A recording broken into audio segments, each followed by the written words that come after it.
This is a video for WriteLatin.org using the textbook Lingua Latina per se illustrata, and today we are going to learn the present tense. And we're going to cover first the present stem, then how to construct the tense itself, and then two different types of drills, and you can do either one. First off, you need to know what the symbolism is in this. When I put the thumb towards you, that means that I want the first person singular I ending. Away from you is you, sideways is he, she, or it, then we, y'all, and they. So you'll know what those endings are soon. So far we have only learned the third person endings, he for he, she, it, and nt for they. But today we're going to learn all six. Okay, so before we do this, the standard procedure is first to learn how to make the present stem, and then you can put the endings onto the end of the present stem.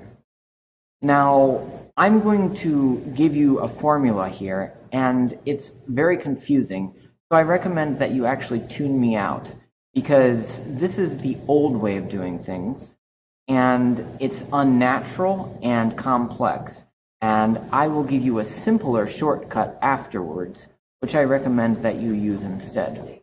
But just so that you at least are introduced to it in case you run into anyone else, here's the old rule for how you produce the first of the three verbal stems, which is the present stem.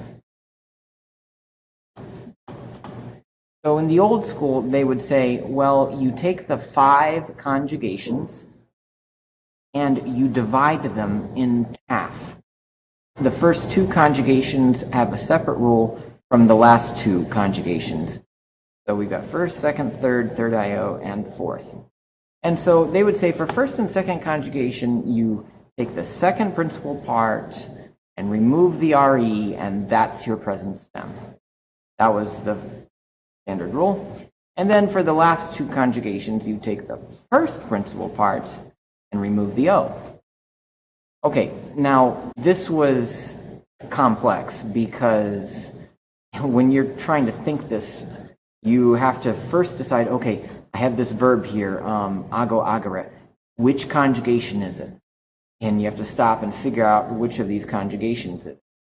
And then you have to decide, okay, if it's third conjugation here, then which rule do I have to follow? Is it second principal part minus RE, or is it first principal part minus O? Oh yeah, it's first principal part minus O, and then finally you can get your stem.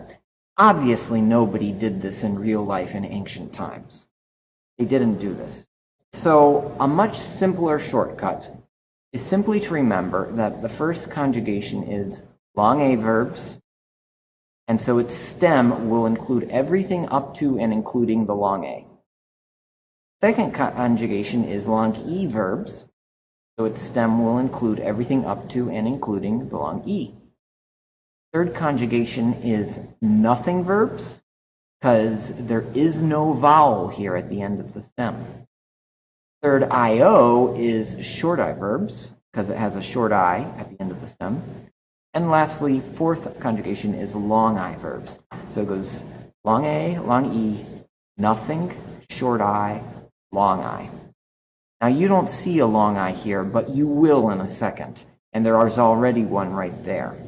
Okay, so this column is the first principal part. That one is the second principal part, in case I didn't say that. All right, so this is going to be a much easier way to go. Once you've got the stem, you can then tack on the ending right after it. Very simple. But you notice there's a few exceptions. There's a red A here and some blue I and U's here. Now, what's that? Well, you see, there's this problem, and there's some sounds that the Romans hate. And some of this is going to create some trouble for us. Okay, so the first sound that the Romans hate is AO. And you will never hear that in any Romance language, to my knowledge, except Portuguese. Maybe Romanian. But what happens in all other languages, when you get that, is that the O swallows the A. So instead of wokao, it's woko. So that's the first thing the Romans hate. The second thing the Romans hate is this flimsy I, short I, before a deep grunting NT. That just doesn't sound good. So the Romans will cause a U to insert itself there. Not int, but iunt. So we'll see that here, not capint, but capiunt. Not audint, but audiunt. Okay? And now, of course, you don't need it up here because this is not an INT. This is an ANT. And you don't need it there either because that's ENT.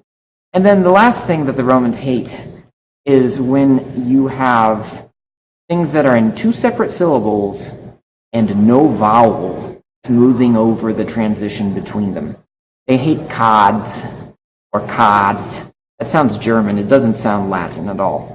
Cadmus, cadtis, cadent. Ugh. So what's going to happen is the smallest, most unassuming vowel is going to slip in so that the Romans can continue their nice rhythm of syllables. So it's going to be cadis, cadit, cadimus, caditis. And then down here, the most unassuming vowel before NT is actually a U. That's easier to say cadent than it is to say cadint. So whatever is less work to say, that's what it was. Also, if it were int, then that would violate this rule up here. So there's two ways that you know that this is going to be unt. Not to violate the rule and because U is easier to say. All right, so what's that going to do? That's going to cause these four I's and that U to slip in. Because otherwise, as you just saw, it would be cods, cot, cadmus, cot, blah, blah, blah. Awful. You don't like that. Okay, everywhere else you don't need that, though, because there is a vowel smoothing over the transition. It's only here in the third conjugation in the nothing verbs that something slips in. Okay, so let's keep going. Now we know how to make the stem, and we know the little exceptions so that we can also smoothly tack on an ending, one of the present endings. So now let's practice it. All right, so this is the house of Latin, and you're going to get familiar with this, but today we are only dealing with this middle green tense, which is the present tense. And ignore the est, it stuff in there. No, the endings we're going to use today are ost, mustis, nt. In the future, we'll learn these other tenses. Standard basic ones are the green ones. They're the most stable and regular. And then the orange ones are kind of relative to the green ones because they include the green ones in their construction. And so it's more complex to make an orange tense. But you don't need to worry about all that today. We're just going to worry about the present tense. Okay, so let's go do that. Before we do that, I want to say a word about how to express the tense. You just keep it short, sweet, and to the point in the present tense. Alrighty, so we've got our present stem, and so now we can tack on an ending. So I want you to recite these 4 times with me, and each time we're going to take something away until you're reciting it from memory. Woko, wokas, wokat, wokamus, katis. All right, do it again. Woko, wokas, wokat, wokamus, wokatis. Then do it without the stem. Woko, wokas, wokat, wokamus, wokatis, wokat. And do it without any letters at all. And then close your eyes and see if you can do it just from memory. All right, so now that you've got that, you've got the present tense. All that remains now is to mix it up and see if you can do any of them unexpectedly on the spur of the moment. So, which word would this be? Well, the finger pointing away from you is the U form. That's the S, if you remember. That would be wokas. Hopefully you got that right. What about this one? Wokamus, right? All right, you can keep working at this. You can stop the video, and if you have downloaded the PowerPoint, then you can keep doing all these, practicing them. I don't need to do that for you, but I would say that if you prefer, instead of using this format, you can instead use the House of Latin format, which is exactly the same. So this would be, start with the stem, vocas, right? And the next one would be vocams, right? And you can practice all the others. All right, so good luck, enjoy it, and because it's going to get harder from here. So make sure you got this good, and have a great day. Walete.